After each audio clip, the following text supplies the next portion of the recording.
Ô, irmã Cláudia, pode olhar para o lado. Olha quantas cadeiras vazias. Não tem a cadeira vazia do teu lado? Sabe por que essas cadeiras estão vazias? Sabe por que hoje essa igreja está vazia? Sabe por quê, irmã Raquel? Porque não foi eu que preguei aqui. Porque aonde eu vou, eu arrasto multidão. Porque as igrejas que eu prego é assim, ó. Eles não podem ouvir o nome Alex Martins, pastor Alex Martins. Tira da cantina. Tira da cantina, não é nada. Não é nada. Deus, ele fala comigo no secreto. Diferente de você.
Nós terminamos hoje a série do Eu Sou, né?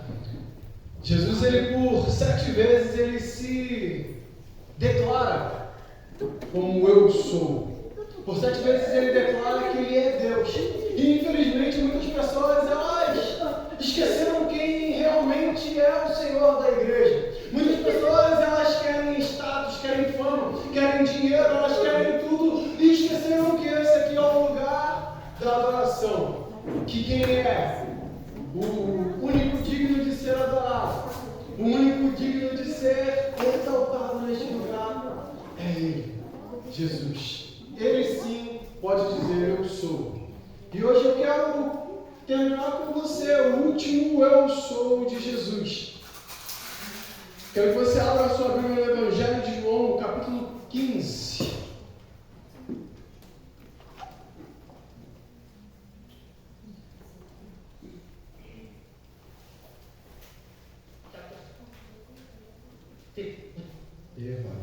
É o Luiz que vai vir pregar aqui.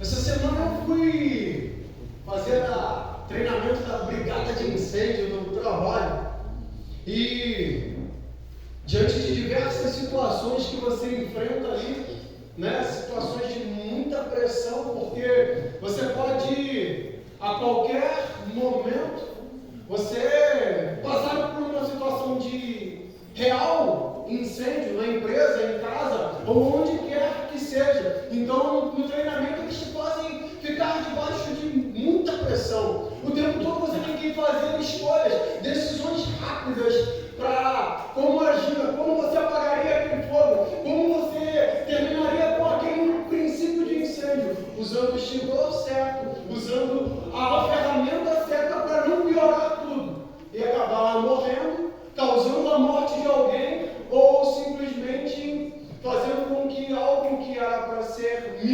se tornem uma grande tragédia. E dentre todas essas situações, acontece de que um dos lugares mais temidos do treinamento é a Casa da Fumaça. É um prédio onde você entra e tudo escuro, muita fumaça. Algumas pessoas ficam completamente assustadas. Eu vi um homem zarrão, eu vi um homem grande, velho, e ele chorar, desesperado dentro de um lugar, porque estava escuro, porque estava enfumaçado. Por mais que fosse um treinamento, aquele homem ficou completamente apavorado e completamente desesperado. E se você hoje for prestar bastante atenção no que eu vou pregar, você vai ver que a ideia de sair de uma casa de fumaça, onde você é treinado a retirar as pessoas pelo canto, e todas elas precisam estar uma segurando na outra, uma agarrada à outra, uma sem poder soltar da outra, para não se perder dentro do lugar e correr o risco de perder. Você vai entender que você precisa permanecer firme também em Cristo. Por quê? Porque nós vivemos num mundo mau, num mundo cruel, que talvez você pudesse comparar com a Casa da Fumaça, um lugar de escuridão, um lugar onde causa medo, que causa pânico a muitas pessoas. Mas tinha alguém para nos conduzir para fora daquele lugar. E a mesma coisa é, talvez você esteja vivendo num mundo mau, num mundo cruel, num mundo terrível, dentro do seu mundo que as coisas estão te assustando, te apavorando. Mas Jesus está dizendo, ei, fique firme em mim, permaneça em mim, e você vai alcançar tudo aquilo que eu tenho para você. Aleluia. Amém? Glória a Deus. Quando você lê o Evangelho de João, capítulo 15, você vai ver que a palavra permanecer, ela aparece por diversas vezes, ela aparece muitas vezes, e eu aprendo com isso que nós precisamos permanecer, nós precisamos perseverar em Cristo Jesus, porque somente Ele é a saída, somente Ele é a solução. Leia comigo versos 1 e 2. Eu sou a videira verdadeira e o meu pai é o agricultor. Todo ramo que estando em mim e em mim não der fruto, ele corta. E todo que der fruto limpa para que produza mais fruto ainda. Esse discurso de Jesus, ele começa, na verdade, no Evangelho de João, capítulo 13. Nós falamos na semana passada sobre o capítulo 14, onde Jesus havia já reunido os seus discípulos, reunido os seus amigos, e tinha dado uma notícia ruim para eles. Jesus estava dizendo, ei, eu vou morrer, eu vou passar por maus momentos agora. Varão, prega na tua igreja. Vou ter que trocar o microfone.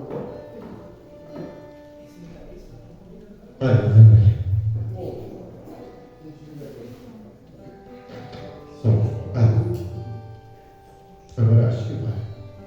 O outro microfone pega o varão lá na outra igreja. Eu acho que é o Douglas, rapaz, é o Douglas. Manda um aviso pro Douglas aí, Douglas. Vai pregar na tua igreja, varão. Prega aqui não. No dia que tiver que vir pregar, tu vem pregar, mas hoje não.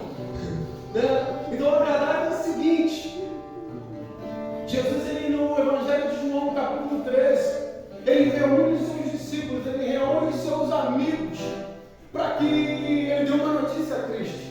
Ele dá uma notícia ruim para eles. E aqueles homens, eles começam a ficar escurecidos, entristecidos. Mas Jesus também dá uma palavra para eles: ei, não se turbe o vosso coração. Crede em Deus, crede também em mim. Na casa do meu pai há muitas moradas. E Jesus estava indo para preparar o lugar deles. Jesus estava acalmando aqueles homens, acalmando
E talvez Jesus falou assim: ei, coloca a mão no ombro do teu irmão. Coloca a mão no ombro do teu irmão. E talvez Jesus falou assim: coloca a mão no ombro do teu irmão. E fala para ele assim: ei, não tema. Lembra da palavra que eu dei lá atrás? Não perturbe o teu coração. Não se turbe o teu coração. Fala para o teu irmão: talvez você esteja passando dias difíceis. Talvez você esteja passando momentos difíceis. Mas Jesus ele está aqui nessa noite dizendo: não temas. Não temas porque eu sou contigo. Não temas porque eu sou contigo. Eu vejo os discípulos subindo no Getsemane ao lado do mestre. E Jesus dizendo para eles: ei, eu sou a videira verdadeira. Eu sou aquele que foi plantado para dar vida, para levar vida até vocês. Só que a palavra de Jesus para aqueles homens era o objetivo dela naquele momento de tristeza, naquele momento de dor, era dizer: ei, permaneçam em mim, continuem colados comigo, continuem arraigados comigo, para que vocês não se percam. Eu vou morrer sim, eu vou passar por momentos difíceis e vocês vão ficar amedrontados, mas eu vou ressuscitar e mudar a história. Jesus ele estava dando uma palavra objetiva para aqueles homens, por isso ele vai continuar no verso 4 dizendo: permaneça em mim e eu permanecerei em vocês. Nenhum ramo poderá dar fruto por si mesmo se não permanecer na videira. Vocês também não podem dar fruto se não permanecerem em mim. Eu sou a videira, vocês são os ramos. Se alguém permanecer e eu nele, esse dá muito fruto, pois sem mim nada podeis fazer. Jesus está dizendo para eles: permaneçam em mim, vocês vão dar frutos, vocês vão avançar se vocês continuarem em mim. E é como nós acabamos de interpretar aqui e falar nessa peça. Infelizmente muitas pessoas esqueceram quem é a videira. Jesus ele não é uma videira, ele é a videira. Jesus não é um galho, ele não é um ramo, ele é a própria árvore que gera a seiva, que gera a vida para os galhos, que gera a vida para o homem, que gera a vida para a mulher, que gera a voz de quem pode louvar, que dá vida àquele que pode se expressar através da dança. É somente nele. E ele está dizendo: ei, permaneçam em mim que eu permanecerei em vós. E por isso que muitas vezes nós vemos pessoas que outrora estavam fazendo fama, outrora estavam crescendo muito mais, se perderam pelo meio do caminho. Se falam assim: essa pessoa era a minha inspiração, eu segui os louvores, eu me inspirei, eu me converti por causa da pregação daquele homem. E talvez aquele homem, em um determinado momento, te decepcionou, retrocedeu, parou de servir a Deus. Você fala assim: como pode? Porque talvez no momento em que ele precisava permanecer em Cristo, ele veio pelo Senhor. E Cristo está falando: ei, guarda o teu coração. Onde está o teu coração? Guarda o teu coração. Porque se o teu coração permanecer em mim, eu vou permanecer em você. E de você eu vou gerar a vida e vou mudar a história. Né? Se alguém permanecer em mim e eu nele, esse dá muito fruto. Porque sem mim, nada podeis fazer. E o que nós podemos aprender com esse texto? Após permanecer, que eu acho que foi a lição que Deus me deu essa semana.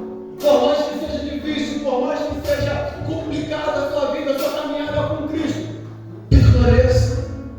Por mais que você sofra pedradas no meio do caminho, por mais que as pessoas te deem facadas nas costas, como nós gostamos de falar, permaneça.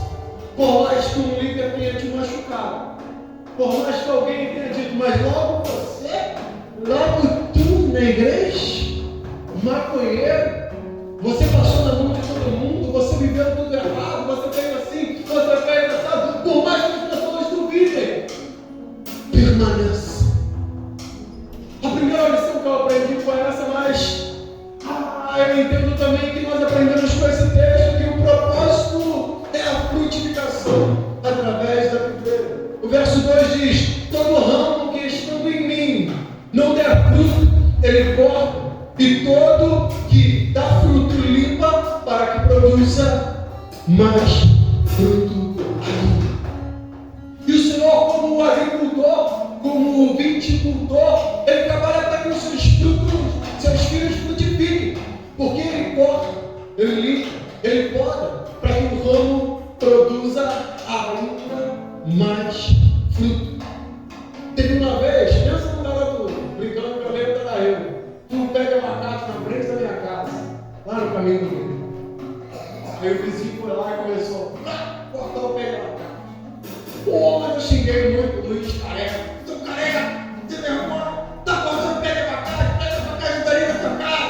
Por que tu tá cortando o pé de abacate? E comecei a arrumar uma confusão com ele, e brigar com ele. Minha mãe, calma, menino, calma. Não, eu tenho que cortar o pé de abacate, não, pra quem vai cortar o pé de abacate? A gente vai ficar sem abacate. E eu brigando com ele. Ele falou, não, mas eu tô só cortando o pé de abacate. Eu falei, não corta nada não. Eu não entendia o que significava podar. Eu não fazia ideia do que aquele homem estava fazendo. Ele falou, era necessário cortar para que esse pé ficasse mais forte, crescesse ainda mais e desse muito mais abacate. E eu peguei, e eu falei, tem que cortar nada, sabe? Mas quando a gente entende o texto, o próprio Jesus está dizendo assim, meu Pai, Ele corta, Ele poda, para que você possa dar ainda mais frutos. E por muitas das vezes a gente está na igreja, e aí a gente fala assim, pastor, eu tomei uma canelada hoje na pregação. Poxa, aquilo mexeu comigo. O outro fala, nossa pastor, estava jogando pedra para mim, está sabendo do meu pecado, está sabendo do meu erro. E não é, mas é o próprio Deus falando contigo, ei, filho, eu preciso cortar isso da tua vida. Eu preciso arrancar isso da tua história. Eu preciso fazer uma limpeza aqui para que você possa alcançar todos os frutos que eu tenho para você, para que você possa ter tudo aquilo que eu tenho para você. Algumas coisas precisam ser arrancadas, tiradas da sua vida. Então muitas das vezes você vai estar aí no seu banco, sentadinho, e Deus vai estar falando contigo, filho, tira isso, arranca isso da tua vida. É necessário limpar essa área para que eu possa chegar e alcançar o teu coração de verdade e mudar a tua história. E o mais interessante é que a palavra mais clara que a palavra grega é airo. Não seria cortar, mas tomar ou levantar. Tanto na literatura grega como na Bíblia, airo significa literalmente cortar, mas tomar para si e levantar. Né? Levantar sugere que quando você vê um pé de uva, né? A gente chama de pé de uva, uma videira, você vai ver que ela está sempre num varalzinho, né? Está no arame, está não sei o quê. Aquela árvore, ela necessita de algo para que segure ela no alto. Por quê? Porque se as folhas encostam no chão, elas começam a apodrecer e morrem.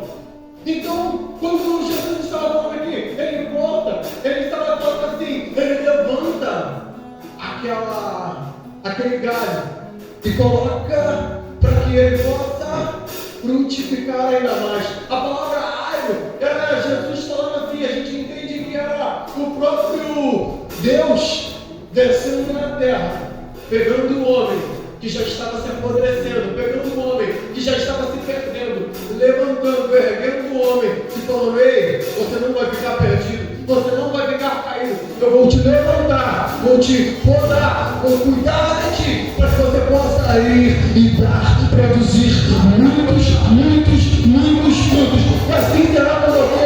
Talvez você está caído, talvez hoje você está sentindo que está apodrecendo, mas Deus está falando assim, hoje é dia de te levantar e mudar a tua história. Hoje é dia de te levantar e mudar a tua história.